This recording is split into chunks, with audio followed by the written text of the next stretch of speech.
एक book review series का पहला प्रोग्राम हम लेके आए हैं और आज जिस किताब का समरी और जिस बुक का हम रिव्यू देंगे वो है दोज़खनामा कन्वर्सेशंस इन हेल।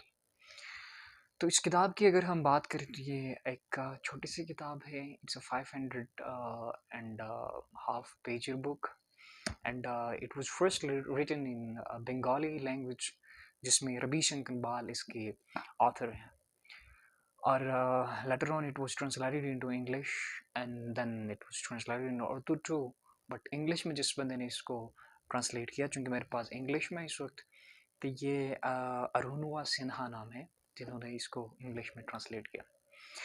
अच्छा, इससे पहले कि हम इस किताब के अंदर का जो कंटेंट है उस पर आए, मैं आपको बता दूं कि ये एक जॉनरा के हवाले से ये एक बायोग्राफी सवाने उमरी है और ये एक दास्तान है और जाने क्या कुछ है।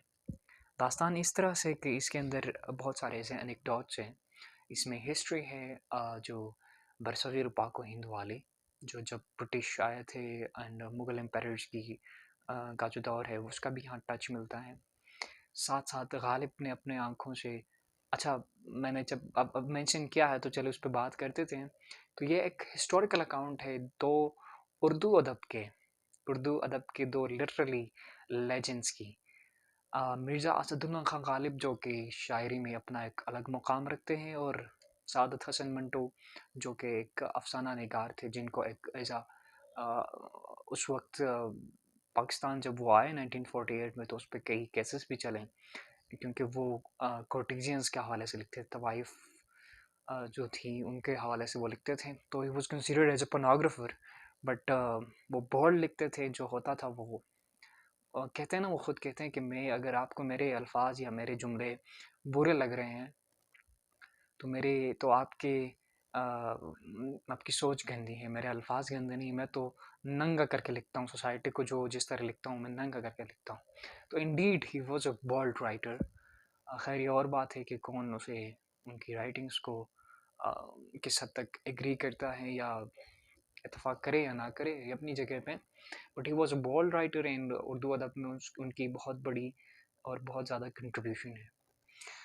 अच्छा, तो गालिब की जो हिस्टोरिकल अकाउंट या गालिब फरमाते हैं अपने हवाले से, उनका एक शेर है जो मुझे बहुत मेरे दिल को छूती है। वो कहते हैं कि मैं एक ऐसे बाग का बुलबुल हूँ गर्मी निशात तसव्वुर में नग़्मा सांझ, मैं अंदली पे गुलशन ना फरीदा हूँ।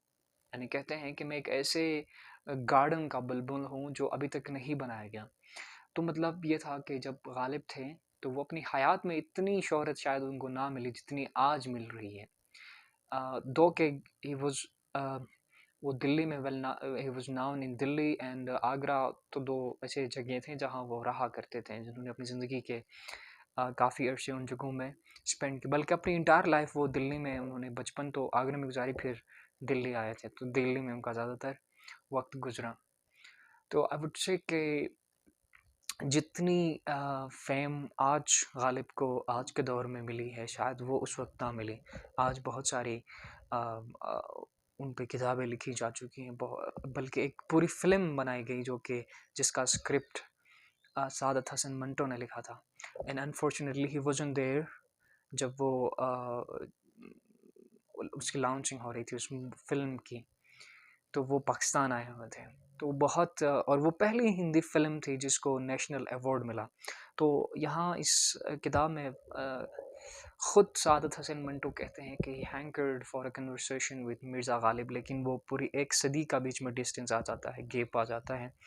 चूँकि गालिब की डेथ 1869 यानी after the 12 years of war of independence उनकी डेथ हो जाती है, जबकि सादत हसन मंटो 1955 में मरते हैं, यानी वो आज़ादी पाकिस्तान के बाद। तो आज़ादी पाकिस्तान या आज़ादी जो जब हमारी सेपरेशन हुई इंडिया एंड पाकिस्तान की, जो बाउंड्री हमारे बीच में खींची गई, तब मंटो बताते हैं गालिब को मुखातिब करके कि शुक्र है आप ज़िंदा नहीं थे, अगर आप होते तो आप खून के आंसू रोते। वो कहते हैं कि ऐसे मनाज़िर कुछ ऐसे थे जब व्हेन दे वर जब वो जुदा हो रहे थे कि वहाँ से बहुत सारे मुसलमान इस जगह पे आ रहे थे, यहाँ से जो हिंदू थे वो यहाँ से वहाँ माइग्रेट कर रहे थे, तो उनके घर, माल मवेशी सब पीछे रह रहे थे। तो तब ऐसे हौलनाक मनाजिर थे, वो मंटू ने यहाँ बेहतरीन अंदाज में, खौफनाक अंदाज में उनको बयान किया है। अच्छा, इसके अलावा दिस बुक इज़ इसमें कन्वर्सेशंस है, एक मुकालमा है एक तरह से। यहाँ अव्वल तो ये कि मंटो गालिब को मुखातिब करते हैं, कुछ सवालात पूछते हैं, and then Ghalib does the same. वो अपने आंखों देखा हाल मंटो को बता देते हैं। तो ये एक तरह से दोनों की जो ज़िंदगी के हालात हैं वो आपको देखने को और पढ़ने को मिलेंगे। इसके अलावा सबसे बढ़कर आपको यहाँ शायर बेमिसाल मीर तकी मीर की शायरी आपको पढ़ने को मिलेगी तुमको, चूँकि ना सिर्फ इसमें गालिब की शायरी बल्कि मीर तकी मीर जो कि जिनके हवाले से ख़ुद गालिब फरमाते हैं कि रेख्ते के उस्ताद तुम ही नहीं हो गालिब। रेख्ता कहते हैं गज़ल को, यानी गज़ल कहने के शायर तुम ही नहीं हो गालिब कहते हैं। गालिब खुद को कहते हैं कि रेख्ते के उस्ताद तुम ही नहीं हो गालिब, कहते हैं अगले ज़माने में कोई मीर भी था। तो मीर तकी मीर को ना सिर्फ गालिब एडमायर करते थे बल्कि मीर एक वेल नोन पोइट हैं। तो मैं उनको एक क्लासिकल पोइट इसलिए कंसीडर करता हूँ क्योंकि उनकी शायरी बड़ी हद तक उनकी ज़िंदगी से रिलेट करती हैं। आज के दौर में मेरा ख़्याल है वो चीज़ नहीं रहा। आज के दौर में एक शायर बहुत बेहतरीन भी लिखते हैं, तब भी वो उनका लिखने का एक फ़न होता है, जबकि उनकी हकीकी ज़िंदगी से जिसका कोई वास्ता नहीं होता। लेकिन गालिब हो या मंटो हो या फिर मीर तकी मीर हो, these were the people who जो ऐसे हालात से गो थ्रू हुए हैं, जो ऐसे हालात से गुज़रे हैं, जिन्होंने अपने दर्द को, अपने ज़िंदगी की जो सफ़रिंग्स थी, उनको अल्फ़ाज़ की शक्ल दी है और बयान किया है। तो अभी तक इस किताब को के इन्फ्लुएंस में मैं इतना आ चुका हूँ कि I can't give up this book. मैं इसको पूरा ख़त्म मैंने अभी तक नहीं किया है, but I will finish this. तो कुछ यहाँ बीच में कुछ लाइनें मुझे बहुत पसंद आई, तो मैं भी वो आपको सुना देता हूँ। तो पेज नंबर 45 में लिखते हैं,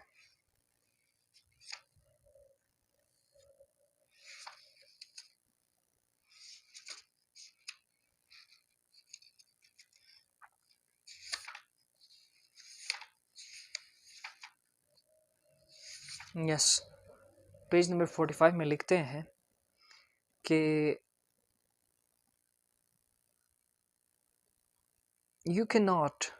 one cannot call someone a poet even if he has written 1,000 ghazals, but if he can write even a single share, like a howl of pain, smeared with all the blood in his heart, then and only can we call him a poet. Poetry isn't a sermon delivered from a mosque. After all, it's one's final words from the edge of ravine, face to face with death. I wrote about my love, my ishq on blood-stained paper day after day. Mantubai, my hand became numb, but I still wrote. I knew that my ghazals would provide comfort to many people one day.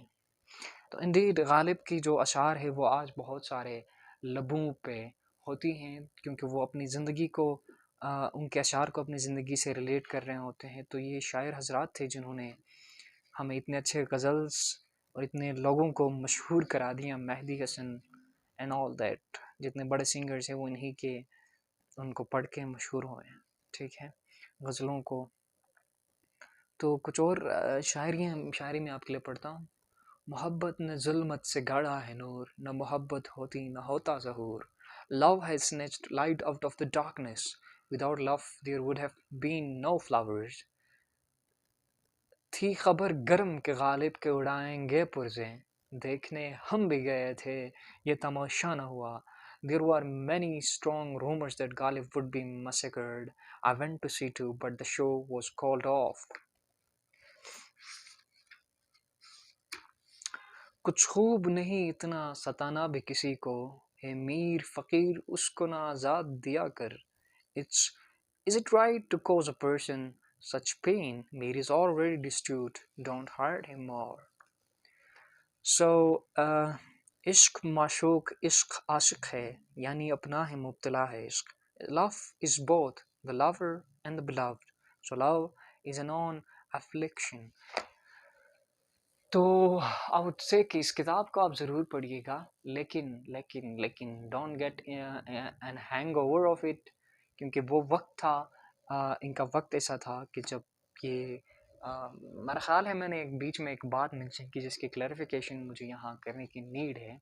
वो ये कि अल्फाज का हुनर, आज के दौर में अल्फाज का हुनर इज़ फाइन आई गेस, क्योंकि आज के दौर में अगर आप इस तरह की ज़िंदगी, और एक ही मंटो आए थे, एक ही गालिब आए थे, मेरा ख्याल है इनको एक ही रहने दे तो ज़्यादा बेहतर है, क्योंकि गालिब ने जो ज़िंदगी गुजारी यकीनन वो आ, एक बहुत ही मुश्किल ज़िंदगी थी. गालिब ख़ुद फरमाते हैं कि होगा कोई ऐसा भी कि गालिब को ना जाने, शायर तो वो अच्छा है पर बदनाम बहुत है. फिर मंटो की ज़िंदगी को आप देखें, मंटो की लाइफ पे नवाजुद्दीन सिद्दीकी की एक बहुत ही बेहतरीन फिल्म है, उन्होंने एज ए मंटो का रोल अदा किया है. तो आई वुड से कि we do need to be realistic, and but we can't give up reading these people, right? ये खुद एक ड्रग के तौर पे हैं. गालिब के शेर को पढ़े, मंटू के अफसानों को पढ़े, तो ये खुद एज अ ड्रग के तौर पे एक्ट करते हैं. So this was all. Do comment, आपके क्वेश्चंस होंगे, आप इस किताब को अगर आपने पढ़ी है तो आपके क्या राय हैं, आपको कैसी लगी ये किताब, and your feedback would be appreciable if you take a little time and do comment. Thank you so much for watching us and have a good day.